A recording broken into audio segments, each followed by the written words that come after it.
Well, hi there, spiritual wayfinders. Welcome to the Betwixt podcast, a waypoint for inspiring conversation and grounding practices that help us navigate the spiritual life with embodied wisdom. I'm Deb Gregory. This episode is released in partnership with InterVarsity Press. You can get 25% off my new book, Spiritual Wayfinding, with the code IVPOD25 at ivpress.com. That's IVPOD25 for 25% off and free U.S. shipping. Today's episode begins with a simple invitation. Lift your gaze, because when we look up, toward the sky, toward the moon, toward anything that draws us outside of ourselves, something in us shifts. Awe opens within us and opens us to the grandeur of God.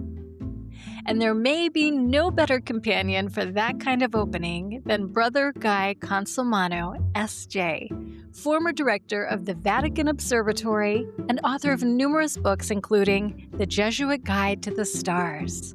He spent his life studying the heavens and discovering again and again that the God who made the galaxies is also the God who meets us in our bodies, our questions, and in our daily walks.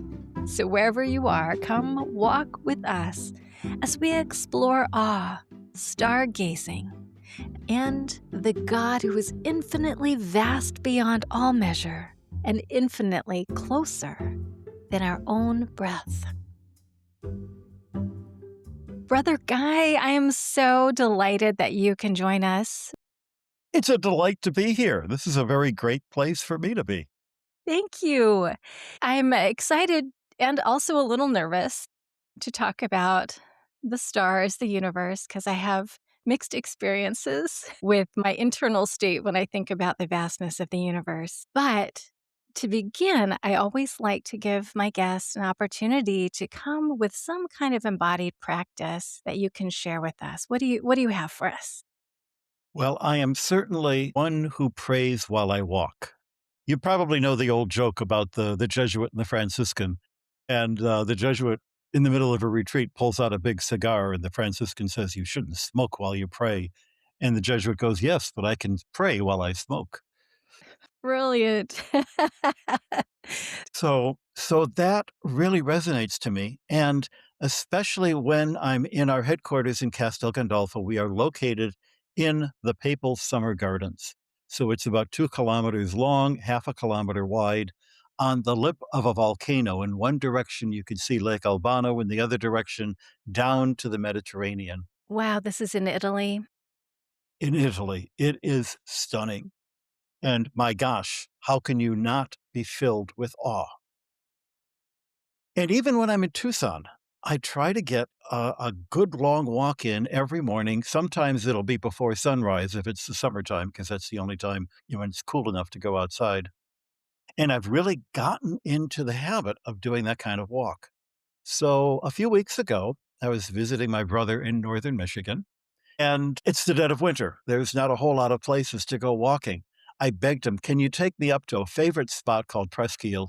It's almost an island, surrounded by Lake Superior, a fabulous place to go walking." And he gives me a kind of the hairy eyeball and says, "I'll take you there, but I'm staying in the car." So I get out and I walk to see the rolling lake, to be surrounded by mountains of snow. They had had a big storm, but it was a clear day and the parking lot was clear. I walked back to the car and discovered black ice. As a result, my ankle is not in a cast, but it's in a wrap, and walking suddenly isn't easy to do. Yeah. When you're that aware of how the body is involved in prayer, and then you're suddenly restrained from doing it the way you're doing it, you're all the more aware of the fact that we are things, we are bodies. The whole Jesuit spirituality is sort of summarized in the spiritual exercises of St. Ignatius. And in the principle and foundation, right at the beginning, it starts out by saying, remember what we were created for. Remember to use the created things to find God.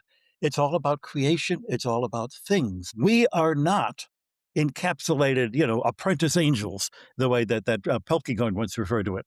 It's not like as Casper the Friendly Ghost trying to get out of this stupid body. No, this stupid body is who we are. This is how we pray. And to use a phrase from a rock group in New Zealand called the Mutton Birds, they had a whole album called The Envy of Angels. I guess it's based on a poem by a woman in New Zealand, how we, with bodies, are the envy of angels because we had Christ become embodied like us. Christ didn't become an angel. We have the things of this physical universe that remind us of the goodness of God, like chocolate, like a good walk. Yes. Tell me about that experience of when you were out on a walk in the wonder of nature with the created things as the created of God, the beloved. Tell me about what's happening in you through that experience. And then what happened when you also experienced pain. Yes. Did you meet God there too? Say about that whole experience. I remember 9/11 and the shock and the horror, and you think the entire world is caving in. And then you remember the trees are still here. The sky is still here. The birds are still singing. They'll be here outlasting any politician, any war, any horror that we try to do to ourselves. The goodness shines through. I think Hopkins wrote a poem about that, God's Yes. grandeur, one of my Yeah, favorites, because the Holy Ghost over the world breathes with bright wings. That is sometimes the most important thing we need to know. The twisting the ankle, first of all, I almost felt the presence of God letting me down very slowly wow. because I could have broken bones and I didn't. So I felt even there, God was there to remind me. God is also there to remind me that the universe is not without pain. And one of the answers that I have, which doesn't sound satisfying, but I think is real, when people ask me about the problem of pain, when people ask me about the theodicy, how can a good God allow bad things to happen? As a teacher, of course, I have to allow my students to fail. That's how they're going to learn. As a parent, there are times you have to stand back and not live your kids' lives for them. They're never going to appreciate that anyway. I'm reminded of a friend of mine I had back in high school, visiting him, and he was putting out his favorite record, and it was a Simon and Garfunkel song, I Am a Rock, I Am an Island, I and remember a that. rock never cries, and Yeah, an island feels no pain. He thought that was how to live. I'm going, "That's strange." I didn't realize that his parents were going through a divorce. okay. That's how he survived that. But of course, in fact, Simon and Garfunkel were being ironic. If you have no pain, then you're just a rock. You're not alive. A friend of mine lost his wife of many years, and it tore him up. And yet, as someone who never married, who never had a family, I'm also envious of him because, in an odd way, there's no one who will die who will tear me up the way that his wife's death tore him up. Pain is like that. It hurts. It still hurts. But it throws into relief the fantastic goodness that we have experienced. And it'll make me, never take for granted being able to walk once the pain finally goes away in my ankle. That's right. Yeah. The book that I wrote, Spiritual Wayfinding, which is a walking guide, began when I broke my ankle. So I'm really resonating with what you're saying, because I fell on a sidewalk and Somebody listening to this who doesn't have legs is going to be laughing at the two of us. right, yes. And, it was an opportunity in the midst of that to actually go back and look at this gift that I do have of walking, a practice that I have had for years, but I never really thought about what's happening. And so that was the beginning of the book when I just asked this question. Is walking with God meant to be more than a metaphor? What can I learn about walking with God through this act of relearning how to walk again? There's something about making progress. There's something about seeing new things and seeing the world coming at you as you're walking. There are times when I will sit in front of a tabernacle and feel like I'm sitting in front of a warm fire, and that's a great way to pray. But walking to me has that sense of not just comfort, but also progress. Such a Jesuit idea. I wonder where that came from. On the move, yeah. Well, let's talk a little bit about your work and your book because you've got this book that is so beautiful. It's called A Jesuit Guide to the Stars: Exploring Wonder, Beauty, and Science. And you have been the director of the Vatican Observatory for some time. Tell us a little bit about your work and, of your time exploring the stars. How did you experience awe, wonder? The real experience that awe and wonder are the things we give the names to is can be said in another way. What gets you up in the morning? What gets you excited about that today is Thursday or whatever day it is? What makes you feel alive? And for me, the adventure of a day is tied up with the sense of adventure of a story. I was a kindergarten kid when Sputnik went up. I was in high school when people landed on the moon. I also grew up in that golden age of science fiction. You know what they say the golden age of science fiction was? Age 12. Well, I've been a 12-year-old for, all my life. Yes. And so that sense of a universe filled with possibilities, filled with you'd have no idea what. The most we could dream up in our science fiction books. It turns out when I went to MIT, when I learned planetary science, when we sent spacecraft, we found things we could not have imagined. There is a moon orbiting Uranus that has been broken apart and put back together so you can see on the surface cliffs. You could go climbing them that are 50 kilometers high. But of course, very low gravity, you could only imagine. There are on our own moon lava tubes that you could seal up, filled with air, and you could live there. And not only could you live there with an atmosphere and get oxygen out of the rocks and things like that, but because of the low gravity, you could also strap wings on your arms and fly. These are things that could happen. So the first one is actual science. The second one is a story by Robert Heinlein. But all of this adventure, when I was hitting my late 20s, I was a postdoctoral fellow at MIT. I thought, this is the big leagues. And it was all dead. I was doing work because that's the work I knew how to do. The salt had lost its tang, Hmm. and I had forgotten why I was doing it. I had forgotten, indeed, why I wanted to do it. So I did an adventure. I joined the Peace Corps. I went back to Africa, and I discovered that it's not just me who has a sense of adventure. People in the most remote villages of Kenya wanted to look through my telescope and go, wow, when they saw the rings of Saturn.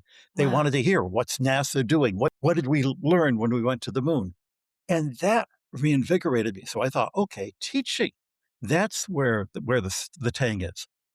I taught for a few years at a little school called Lafayette College, fell in love with small college teaching, fell out of love with the woman I was dating and said, okay, that's fine. Better to find out now than later. Now what do I do?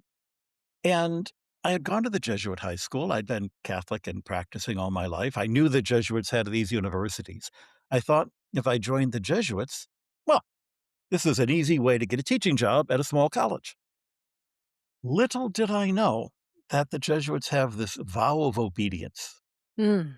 Under obedience, they said, no, you're not going to go teach at one of our dozen universities, 24 universities. Instead, they ordered me, without asking, they ordered me to go to Rome, live in a palace that overlooks Lake Albano, eat that terrible Italian food, and oh yes, there are 1,000 meteorites in this collection, and my expertise that I'd studied at MIT and at Arizona was in the field of meteoritics. And the boss came to me and said, here's what you have to do. Do good science. Wow. Doing it for the fun of it, doing it for the joy, not to get another job, not to get a grant, but just because These are pieces of outer space, and I can hold on to them. I'm living in a science fiction story. I'm living in a fantasy story. That is what gets me up every morning. Yeah. How does that feel in your body?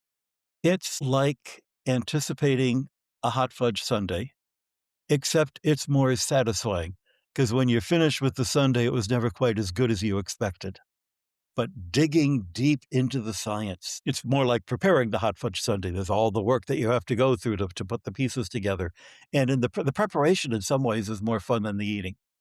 The work in the lab, even when it feels tedious, is also delightful because I get to work with parts of the physical universe, meteorites from space or liquid nitrogen, or, in an X-ray machine or a scanning electron microscope, bits of our physical universe that have been torn apart and put together in ways that most of the time you don't get to experience, but that's still the same universe.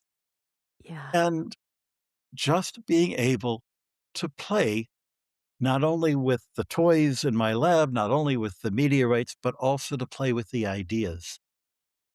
In that way, I'm playing a wonderful game with the best game master of all, the creator who made all of this possible. That's kind of an envious thing for many of us. Don't I know it? And yet, the other side to it is, I have friends who have families who now have grandkids. And I try to tell them, I don't think they hear me, how envious I am of them that they have families, that they have kids and grandkids, that they have the adventures of everyone around them. And we tend to think whatever our life is, that's normal and that's boring, and somebody else has it more exciting. You need the contrast. I think maybe that's why they like having me over at their house. It reminds them that they've got a pretty cool thing going. I travel. I travel, 100,000 miles a year, and I've been to every continent. And that sounds fabulous, and it is, and I've enjoyed that. But I really envy people who have a home, who have a familiar place, who have a shelf of books that is always there whenever they want to pick one out. Finding awe in the ordinary aspects of our life and our calling. That's what I'm hearing you say. Absolutely. Because where else are you going to find it? Because that's where God is. Yes. There's this phrase, finding God in all things. Those are the all things. And along with the stars and the galaxies and the other cool things that I get to look at on occasion. Yeah, that's great. Dacher Keltner, who's a researcher of awe at UC Berkeley, he describes awe this way. He says it's the emotion experienced when encountering vast, mysterious things that transcend our current understanding of the world. It involves a shift in focus away from the self. So we often experience feeling small in the midst of this vast otherness, right? Right. And I'm curious about your experience with that because there's nothing more vast than the universe. Hmm. Um, and then also, how does that sense of awe also resonate with the soul in a way that helps us kind of shape the way we see God, life, even, Right. and how we make meanings? Talk about that a little bit. Well, a few years ago, we were fortunate enough to host a anthropologist who's writing about awe, Dina Weibel, and she's written about awe with astronauts. Her husband is actually a retired historian at NASA. Okay. And she came to talk to us about the sense of awe and the sense of astronomy, which, of course, made me realize, yeah, I guess what we're doing is pretty awesome. It's just another day's job for me. So we've had this conversation already. To me, that key word you used, I'm going to say something very controversial. Okay. And I've heard scientists who are, good Catholics get mad at me for saying this. Imagine, if you will, that there's no such thing as a soul. Soul is actually not scriptural. Soul was a Greek idea inserted into theology, and it's really a useful idea. But that's because the reality is harder to picture. The danger of saying soul is that it can have the temptation to then separate you from the reality of the body. And that's what you don't want to do. Yet there's clearly something between a body like you and I who are having a conversation, and a corpse, someone who has died. How do we describe that difference? Look at your computer, your laptop. Everybody has identical laptops, but they've got different programs in them, different histories, not just scratches on the surface, but different operating systems. When your operating system dies, the cosmic ray fouled up the programming. The laptop doesn't change in weight. It's like these people trying to weigh a corpse to see if the soul has mass. Of course not. And Do yet people do that? they did that. So somebody, somebody in the 19th century with this, cleverly wrong idea, but a good wrong idea, because you look at it and you go, okay, that's stupid. Why was it stupid? Yeah. It makes me think of things I didn't realize before. So that exercise of realizing that who we are is the sum of all the experiences we've had, that, I think, emphasizes the physical reality of the God who, in the incarnation, cleansed and quickened the universe, to use the words Mm. of St. Athanasius. Yes. So we'll step back then Yeah. to the other thing, which was the vastness of the universe. The odd thing is, when you deal with it every day, you almost get used to it. And that can be useful, and it can also be kind of a tragedy. There's a lot of astronomers live in Tucson. There's a number of observatories there, a number of telescopes. So one of the dentists in the area decided he'd have wonderful photographs of galaxies in his waiting room. And he had to take them down because people going to the dentist are terrified as it is, and seeing galaxies will terrify them all the more. The answer to that I got from another astronomer, another Jesuit in our community, Chris Corbally. And he says people put it a different way. The universe is so big, I'm so small. How can God even notice me? This is not from modern science. This is in Psalm 8, by the way. This is a thought Yeah. people had 2,500 years ago. But the answer is either, you're right, you're insignificant, get out of here, kid, or to say, wait a minute, you're not making God big enough. This is what infinite means. That with the entire universe, all of space, and all of time, 14 billion years of where people might or might not exist, God can put all of God's attention entirely on you and the person next to you, and the crazy guy who sat next to you in the train this morning, and the person who cut you off when you were trying to, make an exit, and that really nice lady who gave you an extra donut at the bakery. God is fully there with all of them because God's infinite. And that's what infinite means. Now, the people who wrote Genesis saw the world as this flat body with a dome and going as far as you could see in every direction. And God is bigger than all of that. And that's pretty darn big. Now that we have a universe that we can see of 14 billion light years, and God is bigger than that. Let me give you a totally different story. A few years ago, I'm on the internet looking for something else, and I stumble across an article by a woman named Emma Townsend, who writes the gardening column for The Guardian, one of those British newspapers. But in this article, she's not talking about gardening. She's talking about her childhood. Growing up, she had that fabulous relationship that you hope fathers and daughters have. He was away from the home for weeks, months at a time. When he came home, this was the greatest thing ever. He was delighted. She was delighted. That was so warm and so wonderful. In her mind, he's a rock star, right? That's what every daughter hopes their dad is going to be. She gets to be about 11, and she discovers that her father, Pete Townsend, really is a rock star. That was He's the her lead dad. guitarist for The Who. That's her dad. And we are in that relationship. The God that we call Abba, Daddy, the one who we feel so close to us, also happens to be the rock star who made all of that. That sounds like this term that Ignatius used in his diary several times, acatamiento, which is kind of an archaic term that people are translating today as affectionate awe. To me, that That feels hopeful because I'm one of those people who actually has a fear of the universe. I didn't know that was a legitimate thing. And when I first met my husband, I said, one rule is we don't talk about galaxies and the vastness of the universe before bed. We can look at the stars, but I have an existential crisis when I think about how vast and unknown that is. But to me, this idea of acatamiento and what you're saying invites both that sense of vastness and unknowability, that otherness, and the paradox of intimacy and closeness and Because connection. the astonishing thing is, first of all, you've never seen an ugly image from a telescope. You've never seen an ugly image from Hubble.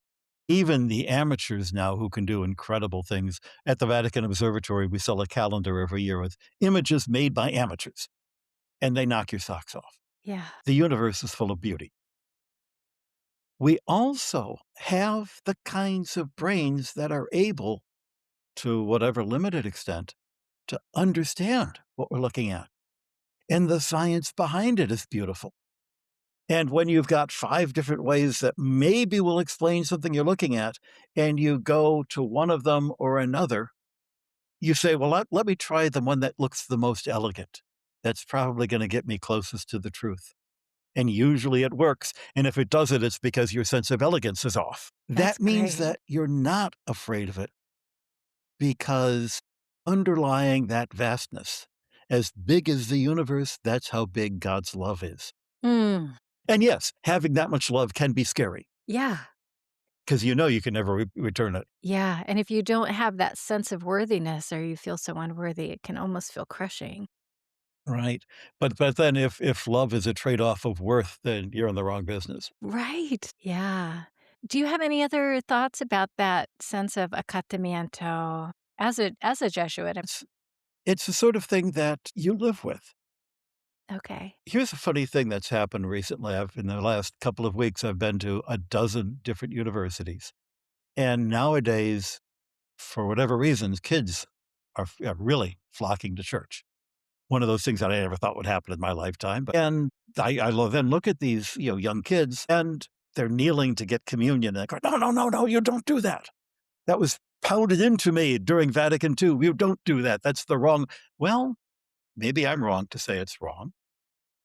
But what I see is they are aware that they ought to be overwhelmed with awe. And I am aware that God doesn't want me to be overwhelmed with awe. In 2014, year after he was elected, Pope Francis came out to Castel Gandolfo. He was a Jesuit. The director of the observatory then was an Argentinian who had known him back when they were both in Argentina. He invites him out to lunch. We're sitting at the table, and the minister, who is in awe of the fact that the Pope is having lunch with us, puts on, the finest silverware and the greatest. And I sort of realized what Francis really wanted was to just be at a Jesuit community and, dig things out of the pot like the rest of us. Yeah, he's the Pope, but he wants to also be, Papa as well as Papa. Yeah. He wants to be accepted as someone who is our brother, not our master. Yeah. And sometimes that can be really hard to do. I appreciate that. I respect the kids who want to kneel to take communion. G.K. Chesterton, one of my heroes, was terrified to go to communion. He'd do it at Easter and Christmas, and that was about it. I can see where he's coming from. I want to be in the position of that little girl who loves her daddy, who's the rock star. Yes. It's so beautiful. It even reminds me of the way I think people describe the difference between awe and fear. So fear makes us step back and pull away. I think Abraham Heschel talks about this in God in Search of Man. But awe draws us closer. And I think about even when I feel fear, I take a gasp, like I inhale, but awe Mhm. makes me exhale, right? You go, Yes, that's great. Oh, I'm wow. going to steal that. That's a great image. Let's pause here at a trail marker, a brief moment to lift our gaze, get our bearings, and notice what awe is opening within us. So, wherever you are welcome to take a breath, Lift your chin and look up. When we talk about awe, we often think of it as an emotion, something that happens in the mind or in the heart. But researchers studying awe have discovered that it's also something that happens in the body. Awe shifts our physiology in measurable ways.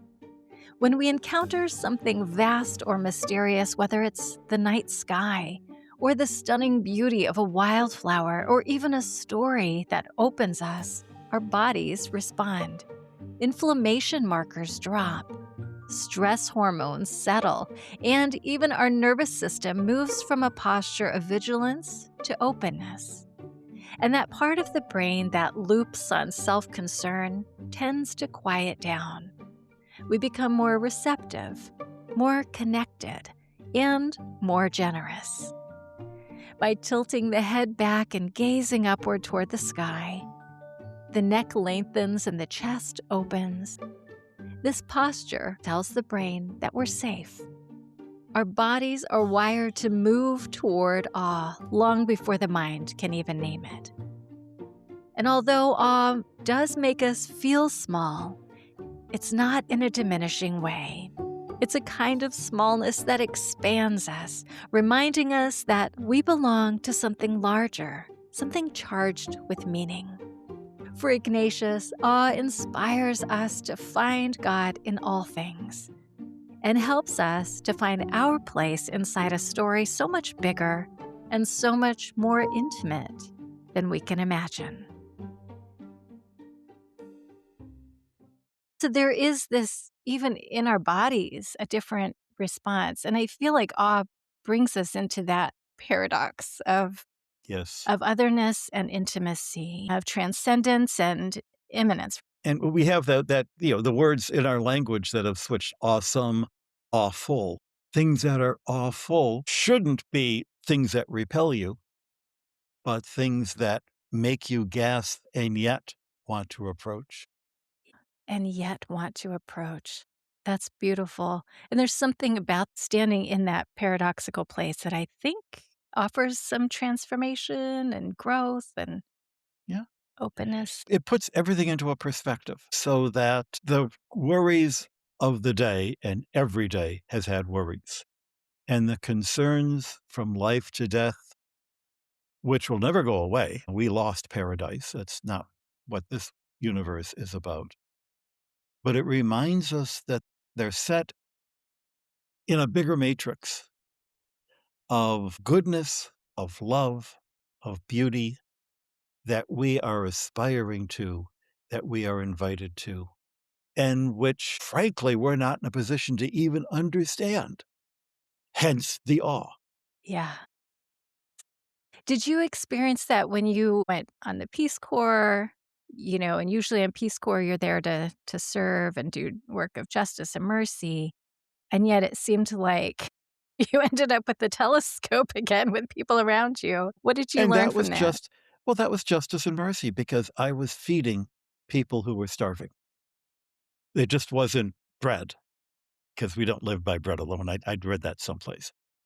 It's literally true. When people are given the chance to exercise their soul and to say, you know what? I have the same reaction looking through this telescope as the rich people back in America do. Maybe we're all the same people.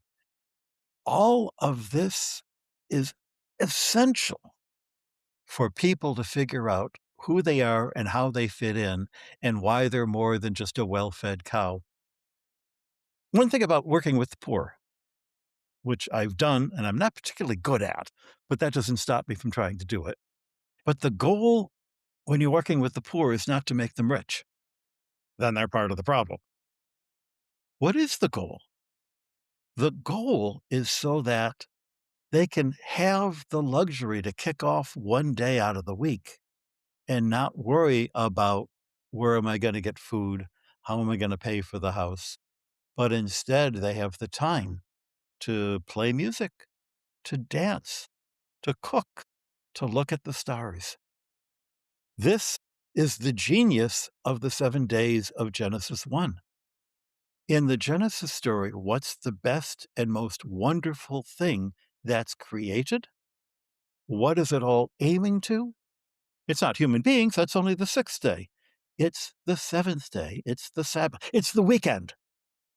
We were built for the weekend. And in a culture where people now have to work 7 days a week to make ends meet, there's something seriously wrong because God wants us to have the day to kick back and admire what God has done. And in admiring, we love God the creator so we can create. We love God the beauty maker. We can be there to appreciate the beauty. This is what we have been made for. And every human being, whether they're in Africa or the students, at some other school, all of them deserve to have a day off because this is what we were made for.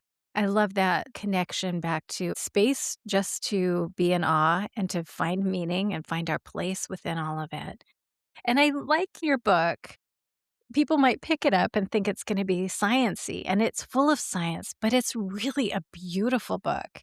And I find Thanks. myself just flipping through, looking at the pictures, and you write so pretty poetically for an MIT trained person. It's really refreshing, just even the way that you create space around the book itself. You learn when you're dealing with the physical universe that there's poetry in the physical universe. My best friend from graduate school, we met when I was reciting a Hopkins poem from memory, and he goes, "Oh my God, you know Hopkins too." We're graduate school students in astronomy, but we know Hopkins. I Yeah. remind you that the fellow who did the sculpture of the Lincoln and the Lincoln Memorial, Daniel Chester French, was an MIT graduate. So Uh-huh. yeah, nerds can have souls too. Yes, they do. I'm married to a rocket scientist, and So you he's know. I know, he's much more connected to the beauty and the mystic things than I am as a spiritual director. It's wonderful just to be able to hold the science and the wonder and the art and the beauty together. When you're dealing with building something and it works, there is this joy. I was talking about Genesis 1 and the line where at the end of, several days of creation, the Lord says, "And it was good." And a fellow scholar who knows the Hebrew says to me, that could be translated as, "Yeah, that works." I like that. Yeah, that And works. yeah, God's made a day and he's got the sun and the moon up there and he goes, "Yeah, that works." That's a good line for scientists and engineers. Well, as listeners are thinking about how could I experience awe and think of it in terms of what we've been talking about, is there a little practice or an exercise or an intention that you would leave with them, maybe for their next walk? It depends, of course, on where you live. I grew up in Michigan where it gets cloudy in November and the clouds leave maybe if you're lucky in May. But I live now in Arizona where every morning when I get up, usually before sunrise, I can see a star or two. I can follow the constellations and how they move slowly. That's the ideal. But no matter where you are, if you can see the sky at all, look for the moon whenever you can, day or night, because half of the month, the moon is actually visible in the daytime if you just think to look for it. Especially you notice it for some reason in the mornings, but it's also, if you know to look for it, sometimes visible in the afternoons. It depends on what day of the month it is. The month is really the moon's. And I say this because, in a sense, the moon is like God, in that it's always there, even when we're not paying attention to it, even when you can't see it because it's cloudy. The difference is it's predictable, God isn't. And the difference is that it doesn't care if you look at it, where God does care. But it has the ability to pull yourself out of yourself and to remember that you are part of a universe that has this really cool thing up in the sky that has no business being there. And yet there it is. And it casts on some nights this really magical glow of light. And on other nights, gives you this marvelous little crescent shape that is mysterious and pulls your mind into it. And is sometimes almost full and sometimes almost empty. Every night, spend a moment, or every morning, spend a moment when you're outside, just stop and say, can I see the moon? Maybe even go to your calendar and have a hint of where to look for it. If it's a waxing moon, that it's going to be in the evening sky. If it's past full moon, it's going to be in the morning sky. So you have a sense of when to look. But go out and look and remember that that moon is there. The people you love who are on the other side of the continent can see that moon too. Maybe that's a way you can connect together, that we're both looking at the same moon at the same time. And that moon was there when Abraham Lincoln, when G.K. Chesterton, when Shakespeare, when Dante were looking at the universe. It's a companion to remind us we're not alone. That's wonderful. Thank you so much for sharing a little bit about who you are, what gets you up in the morning, and how you encounter God in all things, including the universe. What more all things is there than that? As we close, I want to invite you to explore this simple practice Brother Guy offered us, to take a little moonwalk. People across centuries, rich and poor, young and old, those rooted in one place and those that are always on the move. They have all lifted their eyes to the same quiet light. It has guided the way for sailors and shepherds, poets and pilgrims. And it can help us find our bearings too. So if you're able, take a few steps outside or look out a window, and wherever you are, begin by feeling your feet connected to the ground. Let your breath lengthen. Notice the air on your skin. And then lift your gaze and look for the moon. If you can see the moon, let its shape and glow meet you exactly as you are. It needs nothing from you. And if you can't see it, if clouds or daylight or buildings or trees obscure it, simply notice the sky or the ceiling above you. Let the spaciousness itself be enough. The moon is still there, held in its orbit, even when it's hidden. Sometimes awe begins with trusting what is present but unseen. And now, let the words of Hopkins' poem, God's Grandeur, rest over you as I read them. The world is charged with the grandeur of God. It will flame out like shining from shook foil. It gathers to a greatness like the ooze of oil, crushed. Why do men then now not wreak his rod? Generations have trod, have trod, have trod. And all is seared with trade, bleared, smeared with toil. And wears man's smudge and shares man's smell. The soil is bare now, nor can foot feel being shod. And for all this, nature is never spent. There lives the dearest freshness deep down things. And though the last lights off the black west went, oh, morning, as the brown brink eastward springs, because the Holy Ghost over the bent world broods with warm breast and with, bright wings. Let that image meet whatever ache or beauty you're carrying today. Let it remind you that even in a bent world, there is a presence that broods, warms, shelters, and shines. And as you walk, let awe draw you closer. Let it open you to the God who is both vast and intimate, both beyond you and nearer than your own breath, offering the quiet assurance that you are seen and brooded over under bright wings. Enjoy your walk.